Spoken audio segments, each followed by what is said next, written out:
Kenapa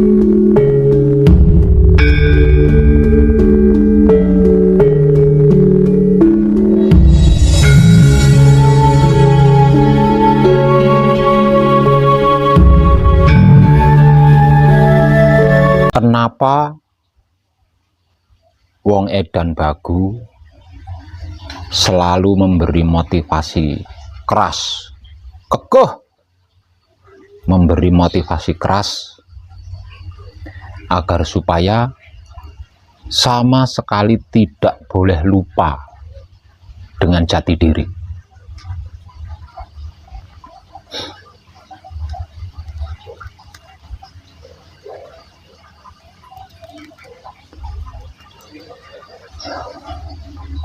Karena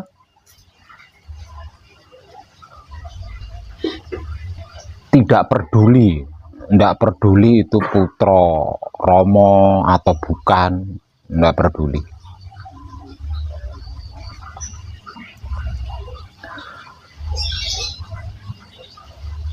Jika lupa jati diri, sama halnya dengan lupa diri.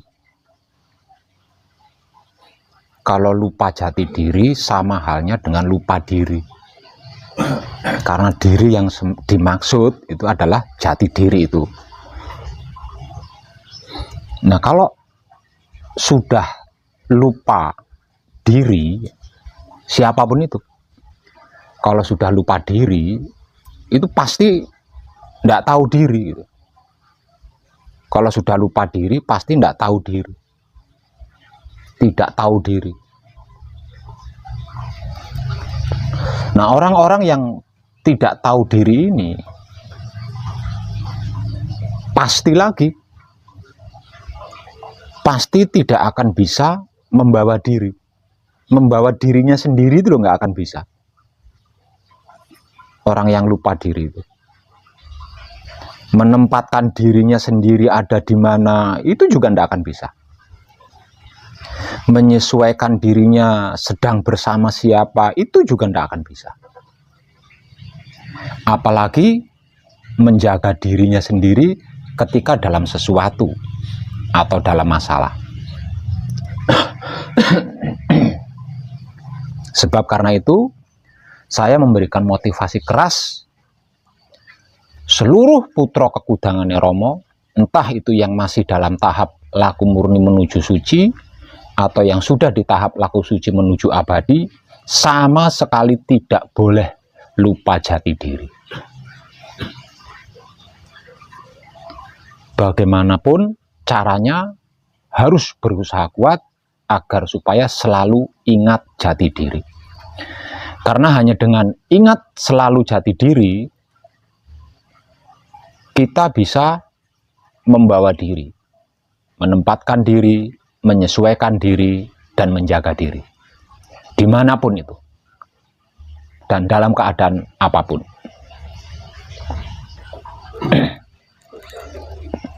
Yang kedua,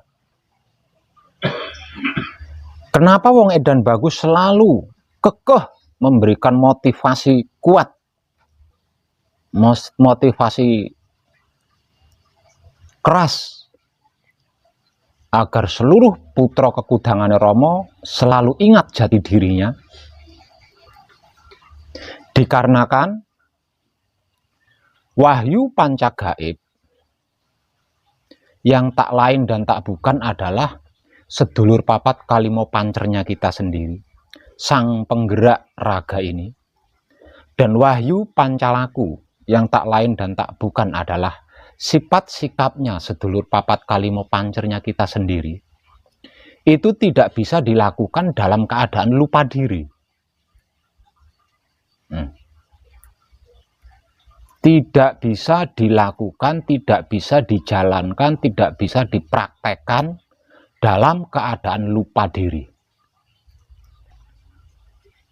Bisanya dilakukan, bisanya dijalankan, bisanya dipraktekkan dalam keadaan sadar diri, bukan lupa diri.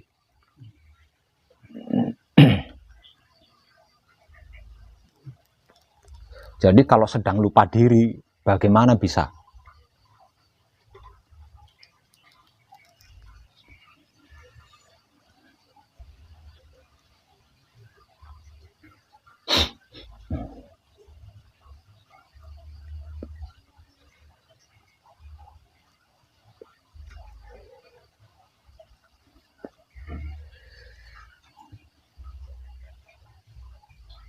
Terus,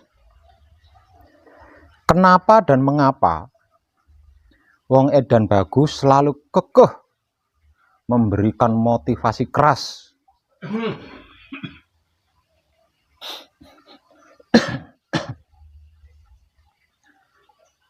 agar supaya mempertahankan manunggal jati dengan cara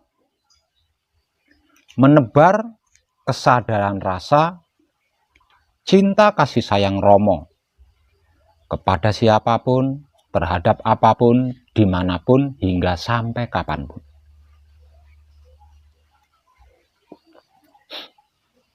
Karena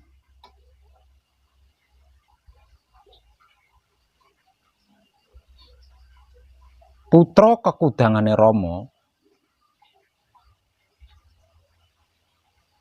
bermula dari sebuah permusuhan abadi.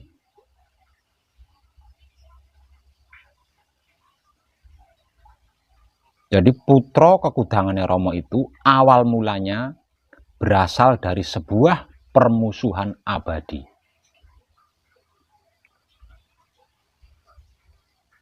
Jelasnya seperti ini.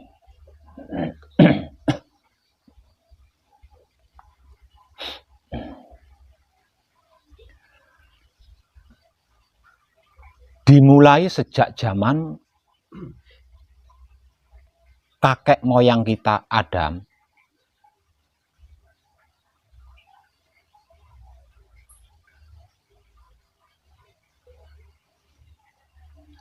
kejahatan menjadi ada.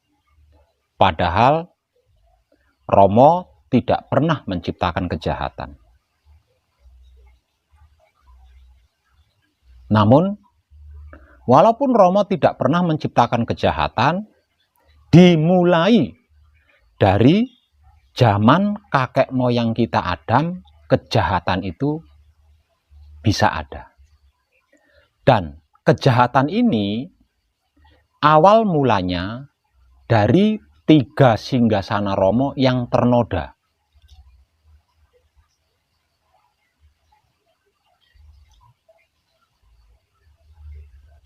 Jadi dari sini kita bisa menyimpulkan bahwa kejahatan ini sesungguhnya adalah noda dari 3 singgasana Romo di dalam diri manusia hidup.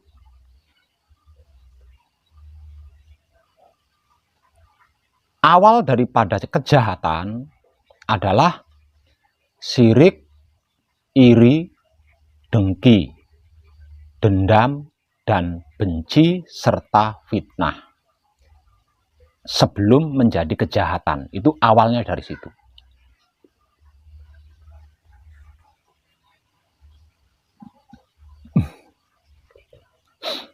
Seperti yang sudah pernah saya berikan informasinya di beberapa konten video yang sudah pernah saya upload, bahwasanya ada makhluk yang iri, sirik, dengki, dan benci kepada diciptakannya kakek moyang kita Adam sebagai makhluk paling sempurna dibanding makhluk-makhluk lainnya. Karena iri, sirik, dengki, benci inilah kemudian makhluk tersebut mengfitnah kakek moyang kita Adam dengan berbagai macam cara serta tipu daya.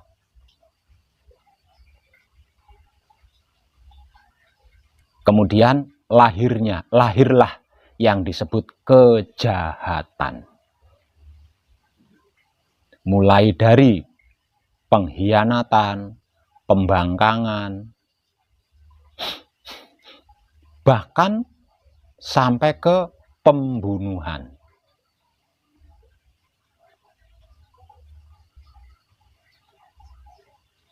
Nah, dari sini juga kita bisa mengambil kesimpulan bahwasanya benihnya kejahatan atau bibitnya kejahatan itu adalah sirik, iri, dengki, benci, fitnah, dendam yang tumbuh di salah satu 3 singgasana Rama di dalam diri kita sebagai manusia hidup, yaitu Baitul Makmur, yang tak lain dan tak bukan adalah otak atau pikiran kita sebagai manusia hidup.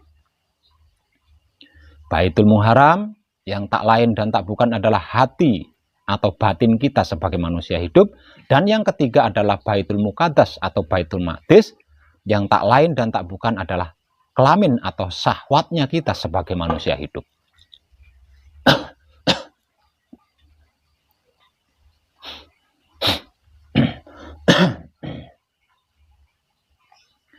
Hanya karena satu alasan,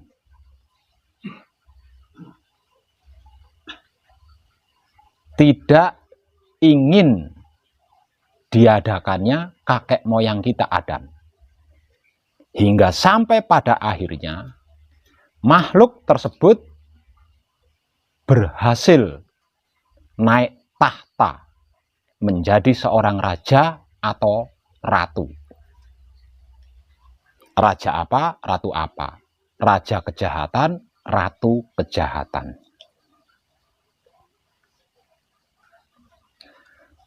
Setelah syirik, iri, dengki, dendam, benci, fitnah ini tadi pada akhirnya berujung kepada kematian atau saling membunuh, maka dimulai sejak zaman itu manusia hidup itu dibagi menjadi 2 golongan. Satu golongan pada waktu itu disebut sebagai bangsa Bharata atau para dewa. Tempat kerajaannya yang secara awam dikenal dengan sebutan surga.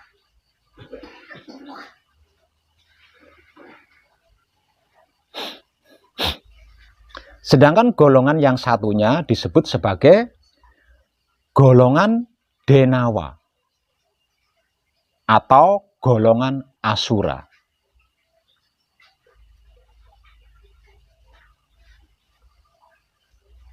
Sedangkan tempat kerajaannya secara awam selama ini disebut-sebut sebagai neraka.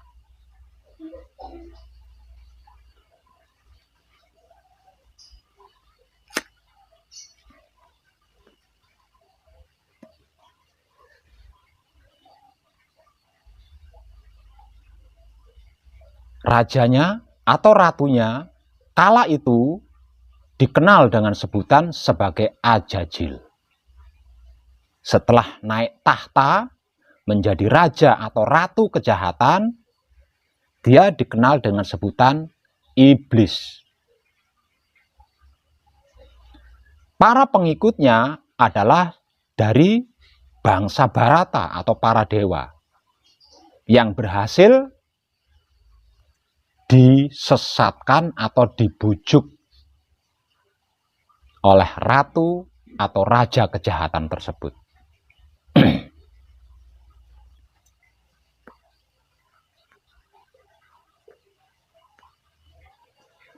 Tekniknya hanya ada 2. Ya, tekniknya hanya ada 2. Dan sesungguhnya Ajajil atau iblis ini tidak mencelakai, ya, tidak mencelakai bangsa Bharata atau para dewa. Dia hanya menyesatkan bangsa Bharata atau para dewa agar tidak bisa mencapai kesempurnaan abadi. Hanya itu, bukan mencelakai atau mencelakakan, tapi menyesatkan agar supaya tidak bisa mencapai kesempurnaan abadi sebagaimana yang dikehendaki oleh Rama. Sedangkan tekniknya menyesatkan bangsa Bharata atau para dewa hingga sampai kepada kita saat ini hanya ada 2. Caranya atau tekniknya itu hanya ada 2. Yaitu menjadikan bangsa Bharata atau bangsa Dewata jahat atau merasa baik. Hanya dua ini tekniknya.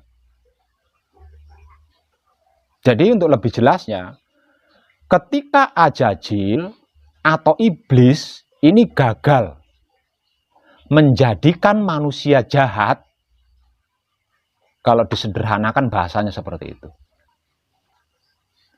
Ketika Ajajil atau iblis ini gagal menjadikan manusia jahat, maka dia akan menggunakan metode kedua atau teknik kedua, yaitu menjadikan manusia tersebut merasa paling baik.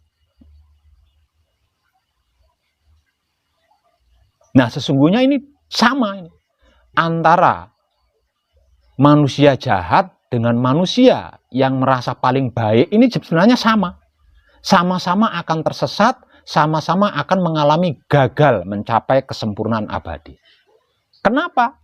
Manusia yang merasa paling baik ini juga sama sesungguhnya dengan manusia jahat yang pada akhirnya akan tersesat dan gagal mencapai kesempurnaan abadi. Sebab siapapun dia, jika sudah merasa paling baik, itu akan sulit untuk diperbaiki.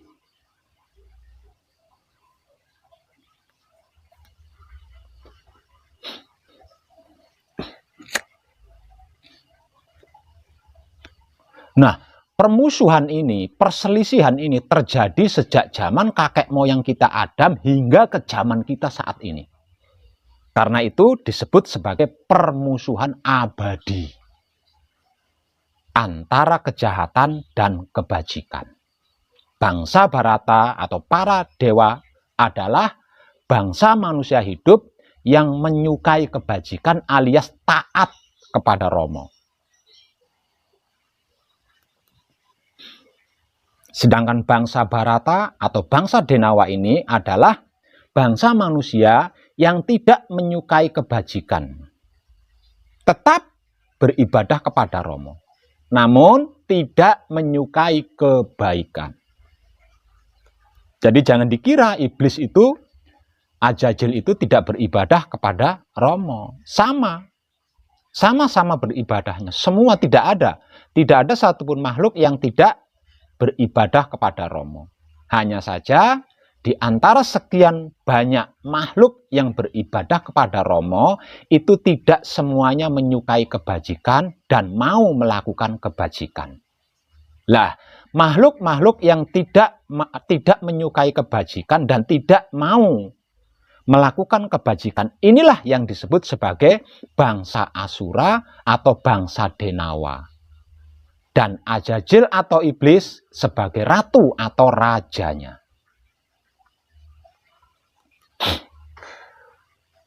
Ajajil atau iblis, jika seluruh kekuatannya ini tadi manunggal, jika seluruh kekuatannya itu menyatu, maka dia akan berubah sebutan menjadi Dajjal. Lah, Dajjal ini adalah satu-satunya alat penghancur terhebat yang dimiliki oleh Rama, yang sewaktu-waktu bisa digunakan oleh Rama untuk membinasakan alam semesta jika keseimbangan tidak segera terjadi.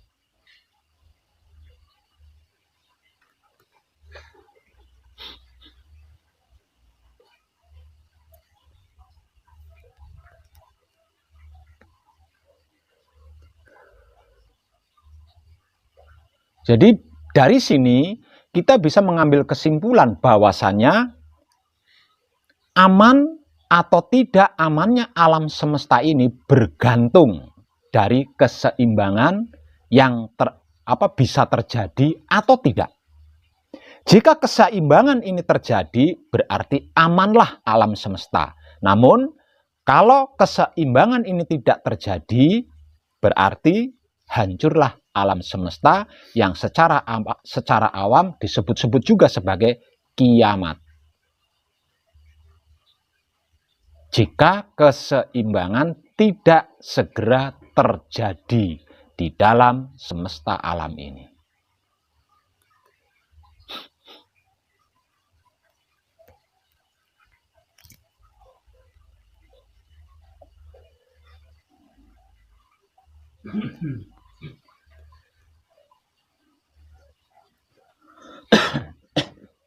Lah, alasan inilah yang membuat wong edan bagu memberikan motivasi keras dan kekeh agar supaya seluruh putra kekudangane Rama mempertahankan manunggal jatinya dengan cara praktek menebar kesadaran rasa cinta kasih sayang Rama itu sendiri kepada siapapun, terhadap apapun, dimanapun, hingga sampai kapanpun.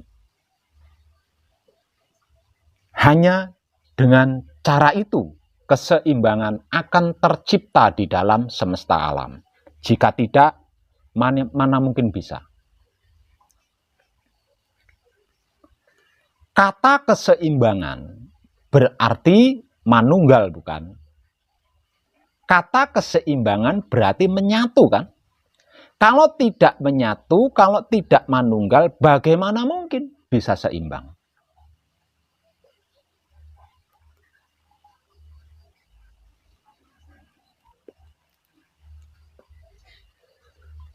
Buktinya apa? Dimulai dari zaman leluhur kita, Nabi Sis, Raja Surga pertama. Pertama kali ada makhluk menjadi seorang pemimpin, itu dimulai dari zaman Nabi Sis. Kalau zaman sekarang bisa dikatakan Nabi Sis itu raja. Nah, pertama kali ada raja adalah di zaman Nabi Sis. Nah, dimulai dari raja pertama surga atau raja kerajaan dewa dari zaman Nabi Sis hingga sampai sekarang, apakah keseimbangan itu terjadi?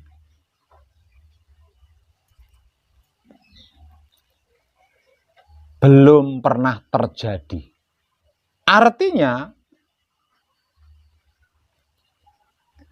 apa yang diperjuangkan oleh bangsa Barata atau para dewa sejak zaman bahula, sejak zaman dulu, tempo dulu sampai sekarang, tidak membuahkan hasil.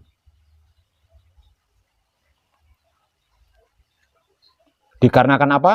Dikarenakan teknik, caranya, prakteknya adalah dengan memusuhi bangsa Denawa atau bangsa Asura. Jadi praktek yang dilakukan oleh para leluhur kita selama ini adalah memusuhi atau memerangi bangsa Asura atau bangsa Denawa. Dan selama itu hingga sampai sekarang, keseimbangan belum pernah terjadi.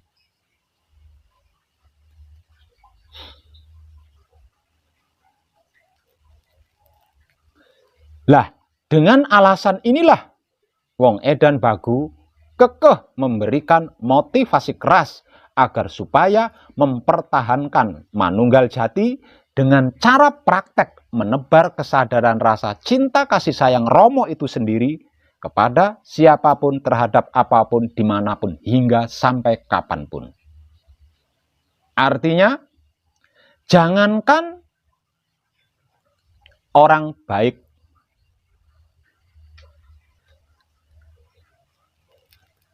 jangankan hewan, jangankan tumbuh-tumbuhan, nyata-nyata ajajil, nyata-nyata iblis, nyata-nyata rakyatnya ajajil, nyata-nyata dari bangsa iblis, wajib kita cintai, wajib kita kasihi, wajib kita sayangi dengan kesadaran Romo. Karena hanya dengan begitu, kita bisa manunggal dengan ajajil. Kita bisa manunggal dengan iblis, kita bisa manunggal dengan Dajjal. Sehingganya tercipta atau terjadilah sebuah keseimbangan.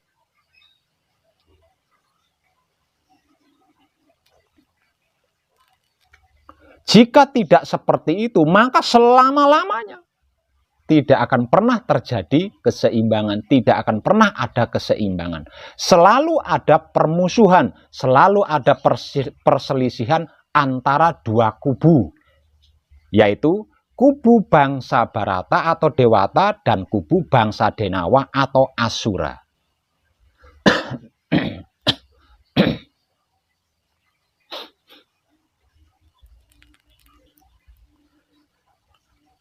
Sebab karena itu saya pernah memberikan sebuah motivasi terkait ini lebih jelas lagi, yaitu mencintai orang yang membenci kita,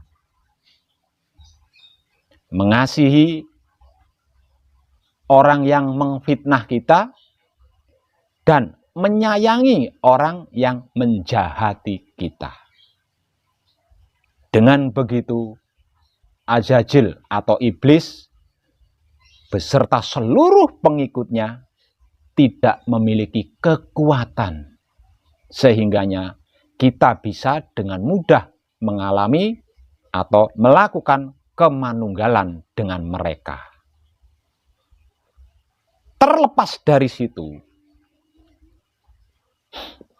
kakek moyang kita Adam dari Romo, Azazil atau iblis juga dari Romo. Kedua-duanya bisa disimpulkan adalah Romo itu sendiri. Keutuhan Romo itu sendiri. Lah, dari sini kita juga bisa mengambil kesimpulan bahwasannya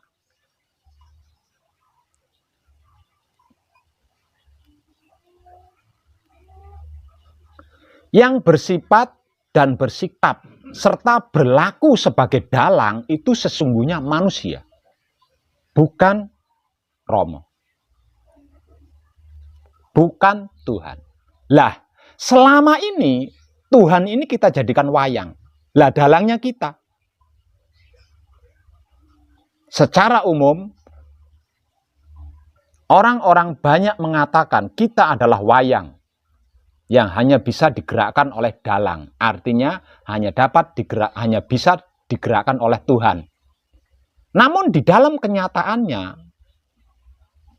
pengetahuan mengajari saya, ternyata yang menjadi dalang itu sesungguhnya adalah manusia. Dan Tuhan ini dijadikan wayang oleh manusia. Bagaimana tidak saya katakan seperti itu? Tuhan adalah dua sisi yang berbeda.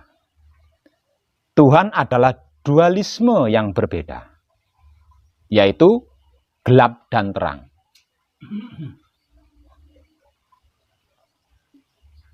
Tuhan adalah dualisme, artinya dua sisi yang berbeda antara gelap dan terang. Lah, selama ini kita selalu melakukan atau kita selalu mempertarungkan antara gelap dan terang ini tadi. Kita jadikan wayang, kemudian kita perangkan, kita tarungkan. Padahal gelap dan terang itu adalah dualismenya Tuhan yang harus kita manunggalkan, bukan diperangkan, bukan diperkelahikan, tapi harus dimanunggalkan.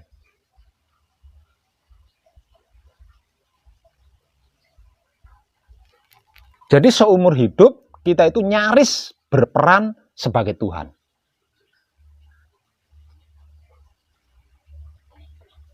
Kita itu nyaris berperan sebagai Tuhan. Dan Tuhan kita beri peran menjadi makhluk yang bisa kita perkelahikan, yang bisa kita perangkan sewaktu-waktu, sesuka-sukanya kita.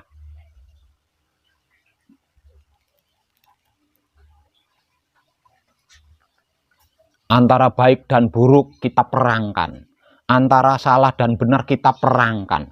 Antara bagus dan jelek kita perangkan. Antara atas dan bawah kita perangkan. Semuanya kita perangkan. Padahal semuanya itu adalah dualisme Tuhan.